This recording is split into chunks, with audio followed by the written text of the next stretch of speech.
ಪ್ರಾರ್ಥನೆ ಮಾಡ್ಕೊಳ್ಳೋಣ. ಸ್ತೋತ್ರ ಕರ್ತನೆ. ಯೇಸಪ್ಪ, ನಿನ್ನ ಪರಿಶುದ್ಧವಾದ ನಾಮಕ್ಕೆ ಸ್ತೋತ್ರ ಉಂಟಾಗ್ಲಿ ಕರ್ತನೆ. ಅಪ್ಪ, ವಾಕ್ಯ ಭಾಗವನ್ನ ನಿನ್ನ ಕರಗಳಿಗೆ ಒಪ್ಪಿಸ್ತಾ ಇದ್ದೇನೆ ಸ್ವಾಮಿ. ಇಲ್ಲಿ ಕೂಡಿ ಬಂದಿರುವಂತ ನಮ್ಮೆಲ್ಲರನ್ನ ನಿನ್ನ ಕರಗಳಿಗೆ ಒಪ್ಪಿಸ್ತಾ ಇದ್ದೇನೆ ದೇವರೇ. ಪರಿಶುದ್ಧಾತ್ಮನ ಬಲದಿಂದ ನಮ್ಮನ್ನೆಲ್ಲ ತುಂಬಿಸು ಕರ್ತನೆ. ಅಪ್ಪ, ನಿಮ್ಮ ವಾಕ್ಯದಲ್ಲಿ ಹೇಳಿದೆಯ ಸ್ವಾಮಿ, ಕಿವಿ ಉಳ್ಳವನ್ನು ಕೇಳಲಿ ಅಂತ. ಅಪ್ಪ, ನಾವು ಭಯ ಭಕ್ತಿಯಿಂದ ಕಿವಿ ಉಳ್ಳವರಾಗಿ ನಿನ್ನ ವಾಕ್ಯದ ಮೇಲೆ ಗಮನವಿಟ್ಟು ಅಪ್ಪ, ನಿನ್ನ ವಾಕ್ಯವನ್ನ ಕೇಳಲಿಕ್ಕಾಗುವಂತೆ ಈ ಒಂದು ಒಳ್ಳೆ ಸಮಯದಲ್ಲಿ ನೀವು ವಾಕ್ಯದ ಮುಖಾಂತರ ನಮ್ಮ ಒಟ್ಟಿಗೆ ಏನ್ ಮಾತನಾಡ್ಬೇಕೋ ಅಪ್ಪ, ನೀನ್ ತಾನೇ ನಮ್ಮ ಸಂಗಡ ಮಾತನಾಡು ಸ್ವಾಮಿ. ಆ ವಾಕ್ಯಗಳನ್ನ ಹಿಡಿದುಕೊಂಡು ಅಪ್ಪ, ಲೋಕದ ಕಟ್ಟ ಕಡೆಯವರೆಗೂ ನಿನ್ನ ಸುವಾರ್ತೆಯನ್ನ ಸಾರುವಂತ ಮಕ್ಕಳಾಗಿ ನಮ್ಮನ್ನ ಒಬ್ಬೊಬ್ಬರನ್ನ ನೀವು ಉಪಯೋಗಿಸಬೇಕಾಗಿ ಪ್ರಾರ್ಥಿಸ್ತಾ ಇದ್ದೇನೆ ಕರ್ತನೆ. ಸ್ತೋತ್ರ ಸ್ವಾಮಿ. ಅಪ್ಪ, ವಾಕ್ಯ ಕೊಡುವಂತ ಅಪ್ಪ ಸೈನಿ ಅಪ್ಪ ಪಾಸ್ಟರನ್ನ ನಿನ್ನ ಮಗಳನ್ನ ನಿನ್ನ ಕರ್ಗಳಿಗೆ ಒಪ್ಪಿಸ್ತಾ ಇದ್ದೇನೆ. ಮುಟ್ಟು ದೇವರೇ, ಪರಿಶುದ್ಧಾತ್ಮನ ಬಲದಿಂದ ತುಂಬಿಸು ಅಪ್ಪ. ನೀನ್ ತಾನೇ ಅವರ ಸಂಗಡ ಇದ್ದು ಅಪ್ಪ ವಾಕ್ಯ ಭಾಗವನ್ನ ನಡೆಸ್ಕೊಡ್ಬೇಕಾಗಿ ಯೇಸು ಕ್ರಿಸ್ತನ ನಾಮದಲ್ಲಿ ಪ್ರಾರ್ಥಿಸಿ ಬೇಡಿ ಹೊಂದಿಕೊಂಡಿದ್ದೇನೆ ತಂದೆಯೇ, ಆಮೇನ್. Amen. Thank you, sister. Welcome.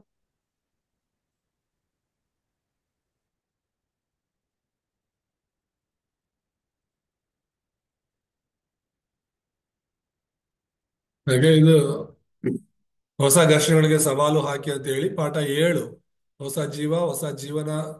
ಅದರಲ್ಲಿ ನಾವು ಈಗ ಕೊನೆ ಭಾಗದಲ್ಲಿದ್ದೇವೆ, 4ನೇ ಭಾಗ. ಎಸ್ ಪಾಸ್ಟರ್. Sorry, my microphone. So we are continuing our message titled Challenge the New Conflicts. So ನಾವು ಹೊಸ ಘರ್ಷಣೆಗಳತ್ತ ಅಥವಾ ಸಮಸ್ಯೆಗಳತ್ತ ಸವಾಲು ಹಾಕಿರಿ ಅನ್ನುವಂಥದ್ದನ್ನ ಮುಂದುವರಿಸೋಣ. And last week we spoke about the Holy Spirit that is living inside of us and guiding us every day. So ಕಳೆದ ವಾರ ನಾವು ಪರಿಶುದ್ಧಾತ್ಮನ ಬಗ್ಗೆ ನೋಡಿದ್ವಿ. 3ನೇದಾಗಿ ಸಮಸ್ಯೆಗಳಿಗೆ ಪರಿಹಾರ, ದೇವರು ನಮ್ಮೊಂದಿಗಿದ್ದಾನೆ ಅಂದ್ರೆ ಪರಿಶುದ್ಧಾತ್ಮನ ಮೂಲಕ ಆತ ನಮ್ಮ ಜೊತೆ ಇದ್ದಾನೆ ಅಂತ ನೋಡಿದ್ವಿ. And last week we have to remember 1 John 2:20-27 that we are the anointed ones.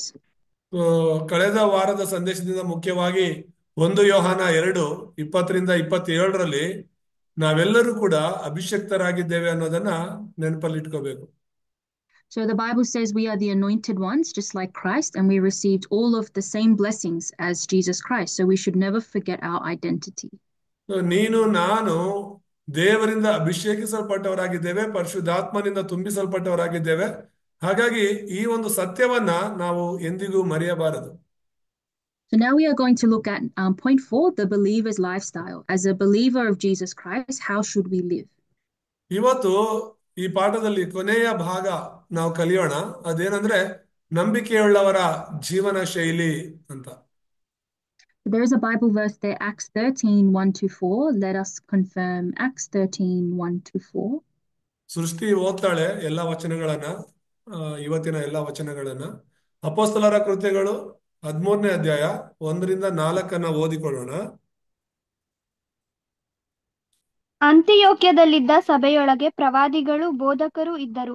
ಯಾರೆಂದರೆ ಬಾರ್ನಬ, ನೀಗರನೆಂಬ ಸಿಮೆಯೋನ, ಕುರೇನ್ಯನಾದ ಲೂಕ್ಯ, ಉಪರಾಜನಾದ ಹೆರೋದನ ಸಾಕತಮ್ಮನಾದ ಮೆನಹೇನ, ಸೌಲ ಇವರೇ. ಇವರು ಕರ್ತನನ್ನು ಸೇವಿಸುತ್ತಾ ಉಪವಾಸ ಮಾಡುತ್ತಾ ಇದ್ದಾಗ ಪವಿತ್ರಾತ್ಮನು, ನಾನು ಬಾರ್ನಬ ಸೌಲರನ್ನು ಕರೆದ ಕೆಲಸಕ್ಕಾಗಿ ಅವರನ್ನು ಪ್ರತ್ಯೇಕಿಸಿರಿ ಎಂದು ಹೇಳಿದನು.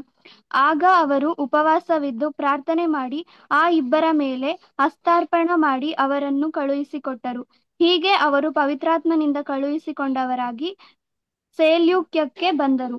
ಅಲ್ಲಿಂದ ಸಮುದ್ರ ಪ್ರಯಾಣವಾಗಿ ಕುಪ್ರ ದ್ವೀಪಕ್ಕೆ ಹೋದರು. Amen. Amen. So this is talking about the believers of the Antioch church. They were fasting and praying so that they could receive the guidance of the Holy Spirit. ಇಲ್ಲಿ ನಾವು ನೋಡ್ತಿರುವಂತದ್ದು ಅಂತ್ಯೋಕ್ಯ ಸಭೆಯವರು ಪರಿಶುದ್ಧಾತ್ಮನಿಂದ ನಡೆಸಲ್ಪಟ್ಟವರಾಗಿ ಅಲ್ಲಿನ ಸೇವಕರನ್ನ ಸೇವೆಗಾಗಿ ಬೇರ್ಪಡಿಸ್ತಿರೋದನ್ನ ನಾವು ನೋಡ್ತೇವೆ. So verse 2, while they were worshiping the Lord and fasting, the Holy Spirit spoke to them. 2ನೇ ವಚನದಲ್ಲಿ ನಾವು ನೋಡುವಾಗ ಅವರು ಉಪವಾಸವಿದ್ದು ಪ್ರಾರ್ಥನೆಯಲ್ಲಿ ಸಮಯ ಕಳೆಯುತ್ತಿರುವಾಗ ಪರಿಶುದ್ಧಾತ್ಮನು ಅವರ ಸಂಗಡ ಮಾತನಾಡಿದರೆಂಬುದಾಗಿ ನೋಡ್ತೇವೆ. So in our everyday life, we have to receive the accurate guidance of the Holy Spirit. ಇದರ ಅರ್ಥ ಅನುದಿನದ ನಮ್ಮ ಜೀವಿತದಲ್ಲಿ ಪರಿಶುದ್ಧಾತ್ಮನ ಮಾರ್ಗದರ್ಶನವನ್ನ ಪಡ್ಕೋಬೇಕು. We may have our own way of thinking from our old imprints and our old standards, but we have to understand what God really wants through the Holy Spirit. So ನಮ್ಮ ಒಂದು ಹಳೆಯ ಮುದ್ರೆಗಳಿಂದಾಗಿ ನಮ್ಮ ಹಳೆಯ ಸ್ವಭಾವ ಅನ್ನೋದು ಯಾವಾಗಲೂ ನಮ್ಮನ್ನ ತಪ್ಪು ದಾರಿಗೆ ನಡೆಸುತ್ತೆ. ಆದ್ರೆ ಪರಿಶುದ್ಧಾತ್ಮನಿಂದ ತುಂಬಿದವರಾಗಿ ನಾವು ಮಾರ್ಗದರ್ಶನವನ್ನು ಹೊಂದ್ಕೋಬೇಕು. And we are the evangelists, the missionaries. So it's very important to receive the guidance of the Holy Spirit in everything that we do. ಹಾಗಾಗಿ ಈ ಒಂದು ಸೇವೆಯಲ್ಲಿ, ಈ ಒಂದು ಜೀವಿತದಲ್ಲಿ ಪರಿಶುದ್ಧಾತ್ಮನ ಒಂದು ಸಹಾಯವನ್ನ ನಮ್ಮ ಜೀವಿತದಲ್ಲಿ ನಾವು ಮಾಡುವಂತ ಎಲ್ಲಾ ಕಾರ್ಯಗಳಲ್ಲಿ ಆತನ ಮಾರ್ಗದರ್ಶನ ಹೊಂದ್ಕೊಳ್ಳೋದು ಮುಖ್ಯ. And we know that our mission team will be visiting India in next month, February. So we keep praying to receive the guidance of the Holy Spirit. ನಾವು ಕೂಡ ಈಗ ಮುಂದಿನ ತಿಂಗಳು 17ನೇ ತಾರೀಕು ಭಾರತ ದೇಶಕ್ಕೆ ಸೇವೆಗಾಗಿ ಬರ್ತಾ ಇದೀವಿ. ನಿಮ್ಮನ್ನೆಲ್ಲ ನಾವು ನೋಡ್ಬೇಕು ಅನ್ಕೊಂಡಿದೀವಿ. ಸೊ ನಾವೆಲ್ಲರೂ ಸತತವಾಗಿ ಪ್ರತಿದಿನ ಪ್ರಾರ್ಥನೆ ಮಾಡ್ತಾ ಇದ್ವಿ. Yeah, so we may have our own idea what we want to do in the mission or what we want to our own standard, but we have to receive detailed guidance of the Holy Spirit. That is a true child of God. So ನಾವು ಎಲ್ಲರೂ ಕೂಡ ದೇವರ ಮಕ್ಕಳಾಗಿ ದೇವರ ಒಂದು ಮಾರ್ಗದರ್ಶನವನ್ನ ಪಡ್ಕೊಳ್ಬೇಕು ಅಂತ ಹೇಳಿ ಪ್ರಾರ್ಥಿಸ್ತಾನೆ ಇದ್ದೀವಿ. So not just for missions as well, in all of our meetings and incidents in our everyday life. ಕೇವಲ ಈ ಒಂದು ಪ್ರಾರ್ಥನೆಗಳ ಸೇವೆಗಳಿಗಾಗಿ ಮಾತ್ರ ಅಲ್ಲ, ನಾವು ಈ ಒಂದು ಸೇವೆಯ ಪ್ರಯಾಣದಲ್ಲಿ ಯಾರನ್ನೆಲ್ಲ ಭೇಟಿ ಆಗ್ತೀವೋ, ಏನೆಲ್ಲ ನಮ್ಮ ಜೀವಿತದಲ್ಲಿ ನಡೆಯುತ್ತೋ ಎಲ್ಲದರಲ್ಲೂ ದೇವರ ಆತ್ಮನ ಮಾರ್ಗದರ್ಶನಕ್ಕಾಗಿ ಪ್ರಾರ್ಥನೆ ಮಾಡ್ತಾ ಇದ್ದೀವಿ. So for example, Apostle Paul, wherever he went, because he was doing the Christ movement, there were many incidents. There was a lot of persecution and conflicts. ಪೌಲನ ಬಗ್ಗೆನೂ ಕೂಡ ನಾವು ಯೋಚನೆ ಮಾಡೋದಾದ್ರೆ, ಪೌಲನು ತನ್ನ ಸೇವೆಯಲ್ಲಿ ಅನೇಕ ಸಮಸ್ಯೆಗಳನ್ನ, ಅನೇಕ ಘಟನೆಗಳನ್ನ, ಪರಿಸ್ಥಿತಿಗಳನ್ನ ಎದುರಿಸ್ತಾನೆ. If Paul had low faith or he had a lot of unbelief, then Satan can use that against him to make him give up his mission. ಒಂದು ವೇಳೆ ಪೌಲನು ಬಲಹೀನನಾಗಿ ಇದ್ದಿದ್ರೆ, ಅವಿಶ್ವಾಸಿಯಾಗಿ ಇದ್ದಿದ್ರೆ, ಕೆಲವು ವಿಷಯಗಳಲ್ಲಿ ಅವನು ಸೋತು ಹೋಗೋವನಾಗಿದ್ದಿದ್ರೆ ಎಲ್ಲಾ ಸೇವೆಗಳನ್ನ ಬಿಟ್ಟು ಹೋಗ್ಬಿಡ್ತಿದ್ದ. But Paul, he always knew the method. So there as well in Acts 13 verse 3, it says that they were within prayer. So Paul always prayed to receive the guidance of the Holy Spirit. ಮತ್ತೆ ಅಪೊಸ್ತಲರ ಕೃತ್ಯಗಳು 13:3 ನಾವು ಓದ್ಕೊಂಡ ಹಾಗೆ ಪೌಲನು ಕೂಡ ಉಪವಾಸದಲ್ಲಿದ್ದ, ಪೌಲನು ಕೂಡ ಯಾವಾಗಲೂ ಪ್ರಾರ್ಥನೆ ಮಾಡುವ ವ್ಯಕ್ತಿಯಾಗಿದ್ದ ಎಂಬುದಾಗಿ ನೋಡ್ತೇವೆ.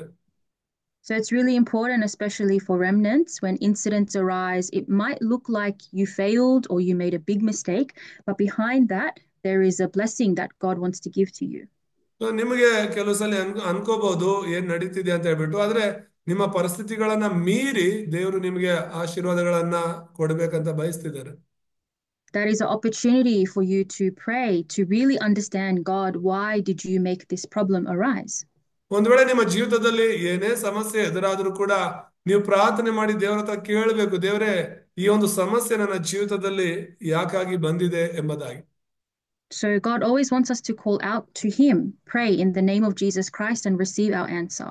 ದೇವರೇ ಬಯಸೋದೇನಂದ್ರೆ ನೀನು ಪ್ರತಿಯೊಂದು ವಿಷಯದಲ್ಲೂ ಕೂಡ ಆತನ ಬಳಿಗೆ ಬಂದು ಆತನಲ್ಲಿ ಪ್ರಾರ್ಥಿಸಬೇಕು ಎಂಬುದಾಗಿ. Even in all of the meetings that he had, Paul always received the guidance of Holy Spirit through prayer.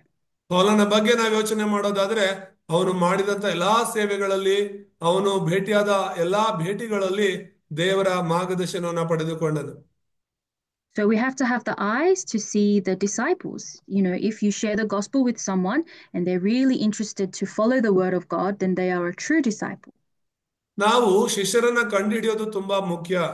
ನಾವು ಸುವಾರ್ತೆನ ಸಾರುವಾಗಲೇ ಯಾರು ಶಿಷ್ಯರು ಯಾರು ಅಲ್ಲ ಅನ್ನೋದು ಗೊತ್ತಾಗುತ್ತೆ. ಹೇಗೆ ಅಂದ್ರೆ ಅವರು ಕ್ರಿಸ್ತನನ್ನ, ದೇವರ ವಾಕ್ಯವನ್ನ ಪ್ರೀತಿ ಮಾಡ್ತಾರೆ ಅನ್ನೋದಾದ್ರೆ ಅವರು ಶಿಷ್ಯರಾಗಿರ್ತಾರೆ. So we have to know, how can I guide this person to the word of God? How can I bring them to my church? Or who can I connect them with, like my pastor or my ministers? ಹಾಗಾಗಿ ನಾವು ಸೇವೆ ಮಾಡುವಾಗ, ಸುವಾರ್ತೆ ಸಾರುವಾಗ ಅವರು ಎಷ್ಟು ಮಟ್ಟಿಗೆ ದೇವರ ವಾಕ್ಯವನ್ನು ಅರ್ಥ ಮಾಡ್ಕೊಳ್ತಿದ್ದಾರೆ ಅಂತ ತಿಳ್ಕೋಬೇಕು. ಮತ್ತೆ ಆತ್ಮಿಕ ಕಣ್ಣುಗಳ ತೆರೆಯಲ್ಪಟ್ಟವರಾಗಿ ಅವರನ್ನ ಯಾವ ಸಭೆಗೆ ಕಳಿಸ್ಬೇಕು, ಯಾವ ಸೇವಕರ ಜೊತೆಗೆ ಆ ವಿಶ್ವಾಸಿಯನ್ನ ನಾವು ಭೇಟಿ ಮಾಡಿಸ್ಬೇಕು ಅಂತ ಹೇಳಿ ತಿಳಿದವರಾಗಿರ್ಬೇಕು.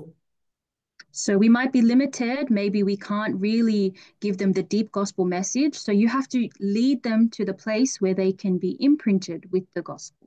ಒಂದು ವೇಳೆ ನಾವೇ ಅವರಿಗೆ ಹೆಚ್ಚಾಗಿ ದೇವರ ವಾಕ್ಯಗಳನ್ನ ಆಳವಾಗಿ ತಿಳಿಸಕ್ ಆಗದೆ ಇರ್ಬೋದು. ಹಾಗಾಗಿ ಅದಕ್ಕಾಗಿ ಅಂತ ಸೇವಕರು ಇರ್ತಾರೆ. ಅಂತ ಸೇವಕರ ಬಳಿಗೆ ಅವರನ್ನ ನಡೆಸೋದು ಮುಖ್ಯವಾಗಿರುತ್ತೆ. So that is what God truly wants for this age, is for many people to be imprinted with the correct gospel message. ಹಾಗಾಗಿ ಈ ಒಂದು ಯುಗದಲ್ಲಿ ಕೂಡ ದೇವರು ಬಯಸೋದು ಇದನ್ನೇ, ಪ್ರತಿಯೊಬ್ಬರು ಕೂಡ ದೇವರ ಸತ್ಯ ಸುವಾರ್ತೆಯಿಂದ ಮುದ್ರಿತರಾಗಬೇಕೆಂಬುದಾಗಿ. So we have to be wise all the time, and we have to really ask guidance. Lord, I want to be guided by the Holy Spirit. How can I do what you desire? ಹಾಗಾಗಿ ನಾವು ಪ್ರಾರ್ಥನೆ ಮಾಡುವಾಗಲೆಲ್ಲ, ದೇವರೇ, ನಾನು ಹೇಗೆ ನಿಮ್ಮ ಸೇವೆ ಮಾಡಲಿ, ನಿಮಗಿಷ್ಟವಾದದ್ದನ್ನ ನಾನು ಹೇಗೆ ಅದನ್ನ ತಿಳ್ಕೊಂಡು ಅದನ್ನ ನೆರವೇರಿಸಲಿ ಎಂಬುದಾಗಿ ಪ್ರಾರ್ಥಿಸಬೇಕು. Yeah, so before, like last week's message, we learned that we are the ones who have the Holy Spirit. Holy Spirit lives in us and dwells in us. So ಕಳೆದ ವಾರ ನಾವು ನೋಡಿದ್ದು ನಮ್ಮಲ್ಲಿ ಪರಿಶುದ್ಧಾತ್ಮರು ಇರ್ತಾರೆ, ನಮ್ಮಲ್ಲಿ ಆ ಪರಿಶುದ್ಧಾತ್ಮನ ಬಲವಿರುತ್ತೆ ಎಂಬುದಾಗಿ ನೋಡಿದ್ವಿ. And when we pray for the filling of Holy Spirit, guidance of Holy Spirit, that is when we can see the evidence in our life. ಮತ್ತೆ ಇವತ್ತು ನೋಡ್ತಿರುವಂತದ್ದು, ನಾವು ಯಾವಾಗ ದೇವರ ಆತ್ಮನಿಂದ ತುಂಬಲ್ಪಟ್ಟು ದೇವರ ಆತ್ಮನಿಂದ ನಡೆಸಲ್ಪಡ್ತೀವೋ ಆಗ ಕೆಲವು ಆಧಾರಗಳನ್ನ, ದೇವರ ಕಾರ್ಯಗಳನ್ನ ನೋಡಬಹುದು.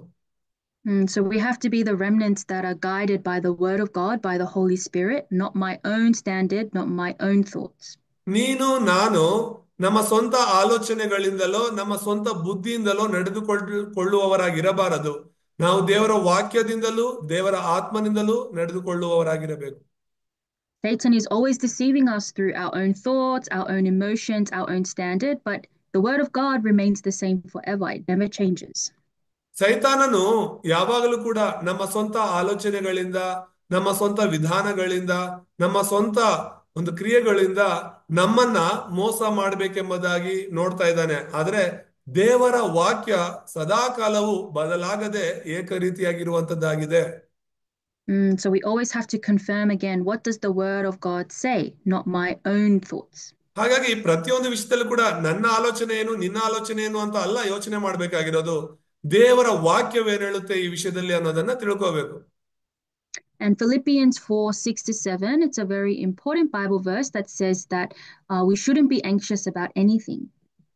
ಎರಡನೇದಾಗಿ ಫಿಲಿಪಿಯವರಿಗೆ 4ನೇ ಅಧ್ಯಾಯ 6-7ನೇ ವಚನವನ್ನು ಓದ್ಕೊಳ್ಳೋಣ. ಅದರಲ್ಲಿ ಚಿಂತಿಸಬಾರ್ದು, ಆದ್ರೆ ನಾವು ಪ್ರಾರ್ಥಿಸಬೇಕು ಅನ್ನೋದನ್ನ ಹೇಳ್ಕೊಡುತ್ತೆ. ಓದೋಣ. So it says, do not be anxious, but inside of prayer, we have to present our request to God. So we'll read that scripture. ಓದೋಣ. Yeah, let's read. ಯಾವ ಸಂಬಂಧವಾಗಿಯೂ ಚಿಂತೆ ಮಾಡದೆ ಸರ್ವ ವಿಷಯದಲ್ಲಿ ದೇವರ ಮುಂದೆ ಕೃತಜ್ಞತಾ ಸ್ತುತಿಯನ್ನು ಪ್ರಾರ್ಥನೆ ವಿಜ್ಞಾಪನೆಯನ್ನು ಮಾಡುತ್ತಾ ನಿಮಗೆ ಬೇಕಾದದ್ದನ್ನು ತಿಳಿಯಪಡಿಸಿರಿ. ಆಗ ಎಲ್ಲಾ ಗ್ರಹಿಕೆಯನ್ನು ಮೀರುವ ದೇವ ಶಾಂತಿಯು ನಿಮ್ಮ ಹೃದಯಗಳನ್ನು ಯೋಚನೆಗಳನ್ನು ಕ್ರಿಸ್ತ ಯೇಸುವಿನಲ್ಲಿ ಕಾಯುವುದು.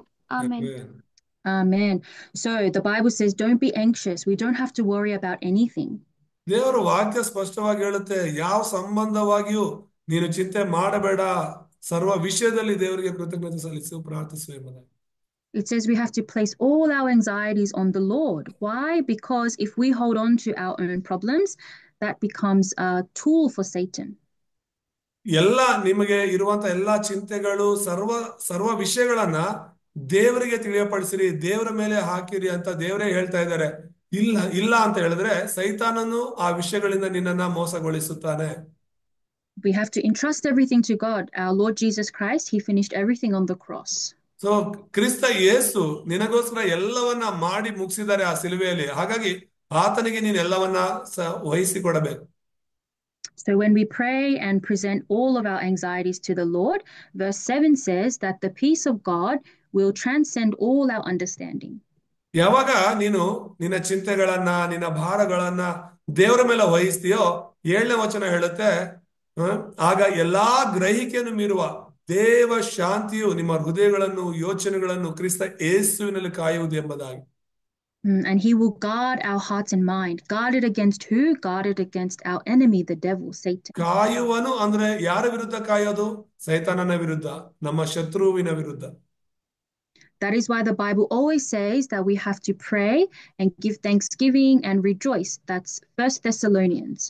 ಸೊ ಹಾಗಾಗಿನೇ ಒಂದು ಥೆಸಲೋನಿಕದಲ್ಲಿ ಹೇಳುವ ಹಾಗೆ ನಾವು ಎಲ್ಲಾ ವಿಷಯದಲ್ಲಿ ಕೂಡ ನಾವು ದೇವರಿಗೆ ಕೃತಜ್ಞತೆಯನ್ನು ಸಲ್ಲಿಸಬೇಕು, ಪ್ರಾರ್ಥಿಸಬೇಕು ಎಂಬುದಾಗಿ ಹೇಳೋದು. And because we are the anointed ones, like the Bible verse we read last week in 1 John, we are the anointed ones, the chosen ones. So God always guards our hearts and minds. ಕಳೆದ ವಾರದಲ್ಲಿ ನಾವು ನೋಡಿದ ಹಾಗೆ ನಾವು ದೇವರಿಂದ ಅಭಿಷೇಕಿಸಲ್ಪಟ್ಟವರಾಗಿರೋದ್ರಿಂದ, ದೇವರ ಆತ್ಮನು ನಮ್ಮಲ್ಲಿ ಇರೋದ್ರಿಂದ ಆತನು ನಮ್ಮಲ್ಲಿ ಇದ್ದಾರೆ, ಆತನು ನಮ್ಮನ್ನ ನಡೆಸುತ್ತಿದ್ದಾರೆ. So God never gives us a problem to make us fail or to make us fall over, but He wants to give us a method to pray to Him. So ದೇವರು ನಮ್ಮ ಜೀವನದಲ್ಲಿ ಒಂದು ಸಮಸ್ಯೆಯನ್ನ, ಒಂದು ಕಷ್ಟವನ್ನ ಅನುಮತಿಸುತ್ತಾರೆ ಅಂದ್ರೆ ನಮ್ಮನ್ನ ಬೀಳಿಸೋದಕ್ಕೋ ನಮ್ಮನ್ನು ಹಾಳು ಮಾಡೋದಕ್ಕೋ ಅಲ್ಲವೇ ಅಲ್ಲ. ಅದರ ಬದಲು ನಾವು ದೇವರ ಬಳಿಗೆ ಬಂದು ಪ್ರಾರ್ಥಿಸಬೇಕೆಂಬುದಾಗಿ ಅದು ನೋಡ್ತಿದ್ದಾರೆ. So all of our prayers and worries, they have to become our prayer topic. So whatever anxiety we have in our heart, we have to have a prayer topic to pray to our Lord Jesus Christ. ನೀನು ಯಾವುದರ ಬಗ್ಗೆ ಚಿಂತೆ ಮಾಡ್ತಿದ್ಯೋ, ಯಾವ ವಿಷಯದಲ್ಲಿ ನೀನು ತುಂಬಾ ಸೋತೋಗ್ತಿದ್ಯೋ, ಆ ನಿನ್ನ ಚಿಂತೆಗಳು, ಆ ನಿನ್ನ ಭಾರಗಳೆಲ್ಲವೂ ಕೂಡ ಪ್ರಾರ್ಥನೆಯ ವಿಷಯಗಳಾಗಿ ಮಾರ್ಪಡಬೇಕು. ನೀನು ಆ ವಿಷಯಗಳಲ್ಲಿ ಪ್ರಾರ್ಥಿಸುವವರಾಗಿರಬೇಕು. And inside of prayer, you can realize so many things. ಆ ಒಂದು ಪ್ರಾರ್ಥನೆಯಲ್ಲಿ ನೀನು ಅನೇಕ ವಿಷಯಗಳನ್ನ ತಿಳಿದುಕೊಳ್ತೀಯ. And we have to be the remnants that really experience prayer. ನಾವು ಪ್ರಾರ್ಥನೆಯನ್ನ ಅನುಭವಿಸುವಂತಹ ಉಳಿದವರಾಗಿರಬೇಕು. It's not just a religious prayer, but it's a prayer with our own personal problems that we are giving to the Lord. ನಾವೇನೋ ಒಂದು ಧಾರ್ಮಿಕವಾದ ಪ್ರಾರ್ಥನೆಗಳನ್ನ ಮಾಡುವವರಾಗಿರದೆ, ನಾವು ನಮ್ಮ ವೈಯಕ್ತಿಕವಾಗಿ ದೇವರ ಜೊತೆ ಕಳೆಯುವಂತ ಸಮಯ ಆಗಿರಬೇಕು. Because the Bible says that God knows everything about us. So even before we pray, He already knows what our prayer topic is. ದೇವರ ವಾಕ್ಯವು ಹೇಳುತ್ತೆ, ನಾವು ಪ್ರಾರ್ಥನೆ ಮಾಡುವುದಕ್ಕೂ ಕೇಳುವುದಕ್ಕೂ ಮುಂಚಿತವಾಗಿ ನಮ್ಮ ದೇವರಿಗೆ ನಮ್ಮ ಕುರಿತಾಗಿ ಎಲ್ಲವೂ ತಿಳಿದಿವೆ ಎಂಬುದಾಗಿ.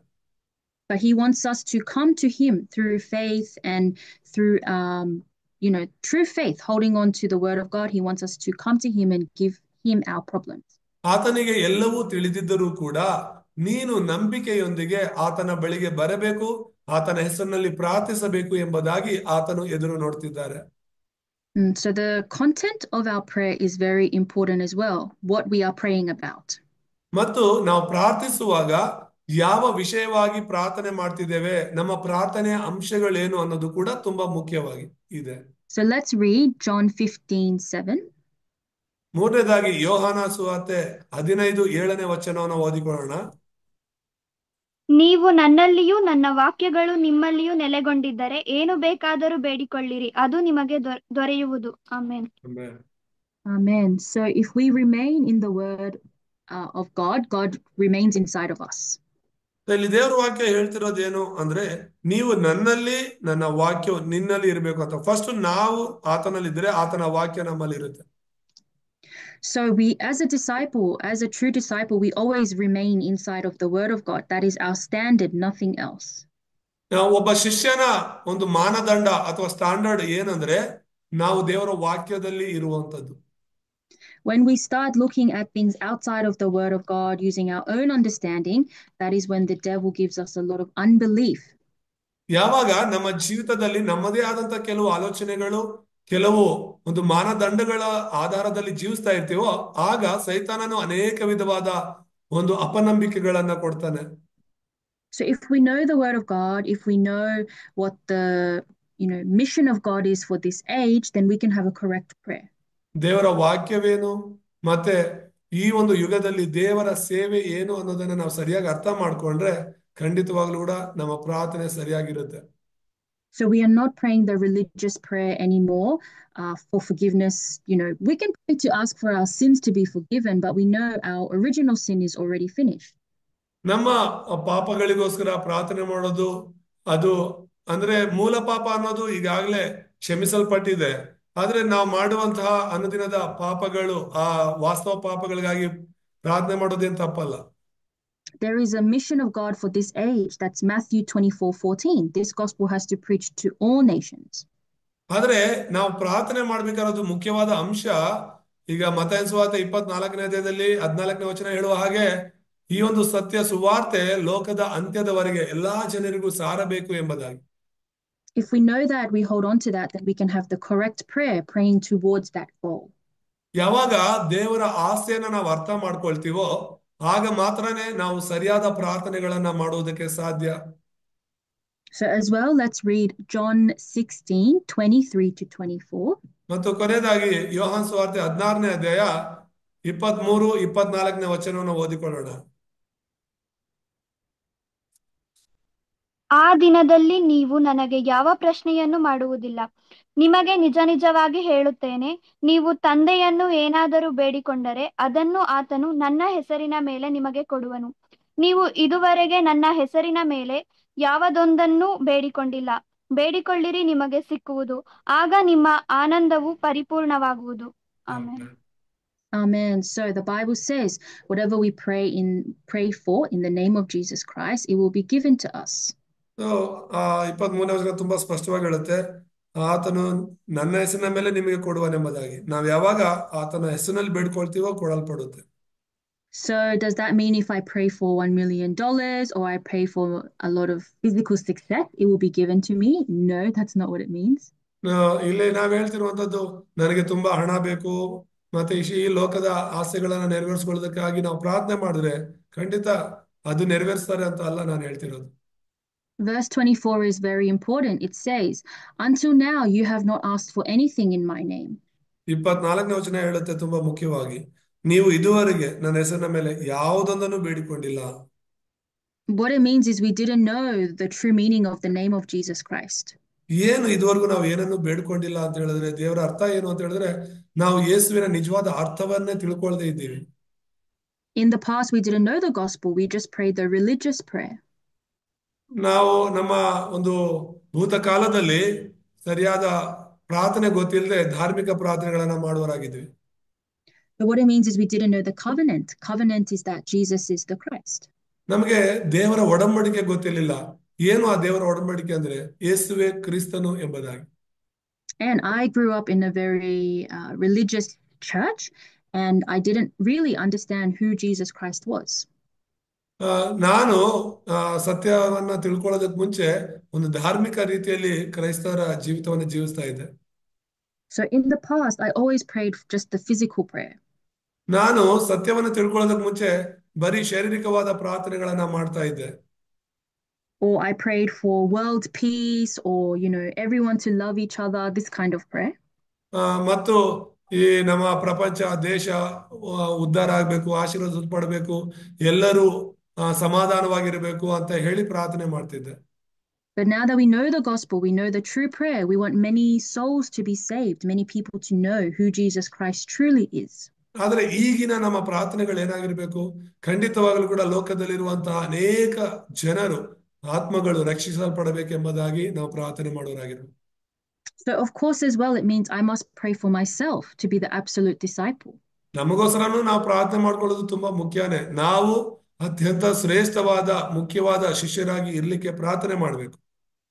We can't do world evangelization through the religious people or the legalistic people, the people who don't know Christ. We can't do world evangelization through them. ನಾವು ಕ್ರಿಸ್ತನನ್ನ ಸರಿಯಾಗಿ ತಿಳಿದುಕೊಳ್ಳದೆ ಇರುವವರ ಜೊತೆ ಅಥವಾ ಶಿಷ್ಯರಲ್ಲದವರ ಜೊತೆ ಸೇರಿಕೊಂಡು ಅಥವಾ ಧಾರ್ಮಿಕವಾದ ಜೀವಿತವನ್ನ ಜೀವಿಸ್ತಾ ಇರುವಂತವರ ಜೊತೆಯಲ್ಲಿ ಸೇರಿಕೊಂಡು ಲೋಕ ಸುವಾರ್ಥೀಕರಣವನ್ನ ಮಾಡೋದಕ್ಕೆ ಆಗೋದಿಲ್ಲ. It has to be the person who really knows the spiritual facts. ಯಾರ ಮೂಲಕ ನಾವು ಲೋಕ ಸುವಾರ್ಥೀಕರಣ ಮಾಡಬಹುದು ಅಂದ್ರೆ ಆತ್ಮಿಕ ಸತ್ಯಗಳನ್ನ ಸರಿಯಾಗಿ ತಿಳಿದವರ ಮೂಲಕ ಮಾತ್ರನೇ. So we keep learning about Satan, we keep learning about Jesus Christ as the offspring of the woman. ನಾವು ಸತತವಾಗಿ ಸೈತಾನನ ಕುರಿತಾಗಿ ಮತ್ತು ಶ್ರೀ ಸಂತಾನವಾಗಿರುವಂತಹ ಯೇಸು ಕ್ರಿಸ್ತನ ಕುರಿತಾಗಿ ಕಲಿತಾ ಇದ್ದೀವಿ.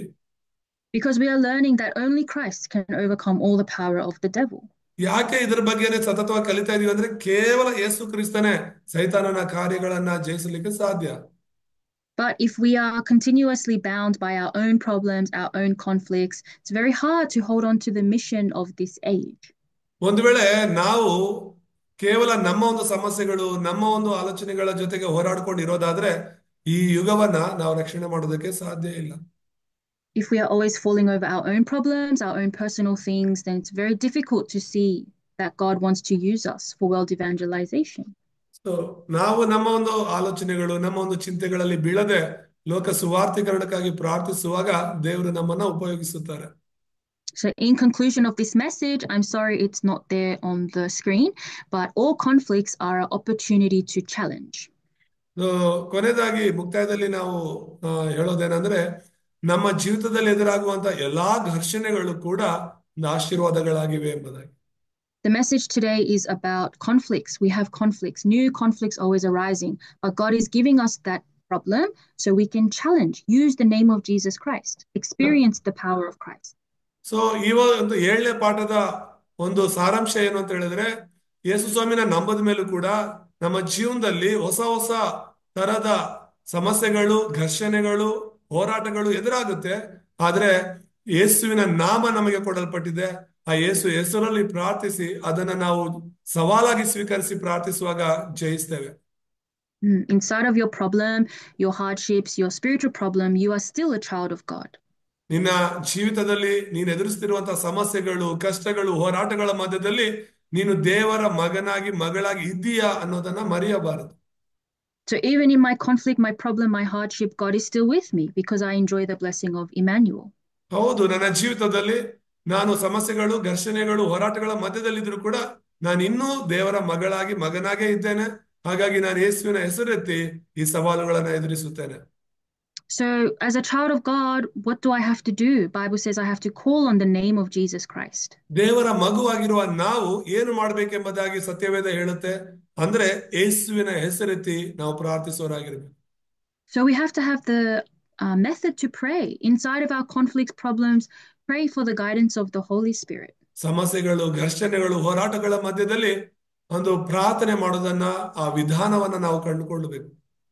And that is our evidence. When God gives us a lot of evidence, we become a witness of the power of Christ. ಯಾವಾಗ ಪ್ರಾರ್ಥನೆಯೊಂದಿಗೆ ನಾವು ಅನೇಕ ಆಧಾರಗಳನ್ನ ನೋಡ್ತೀವೋ, ಹೊಂದ್ಕೊಳ್ತೀವೋ, ಆಗ ನಾವು ಸಾಕ್ಷಿಗಳಾಗಿ ನಿಲ್ತೇವೆ. So sometimes you can even pray and question God. God, I am a child of God, but how come I don't have much evidence? ಕೆಲವು ಸಲ ನೀವು ದೇವರಿಗೆ ಪ್ರಶ್ನೆ ಮಾಡಬಹುದು, ದೇವರೇ ನಾನು ನಿನ್ನ ಮಗುವಾಗಿದ್ರು ಕೂಡ ಯಾಕೆ ಆಧಾರಗಳನ್ನ ನೋಡ್ಲಿಕ್ಕೆ ಆಗ್ತಿಲ್ಲ ನನ್ನ ಜೀವಿತದಲ್ಲಿ ಎಂಬುದಾಗಿ.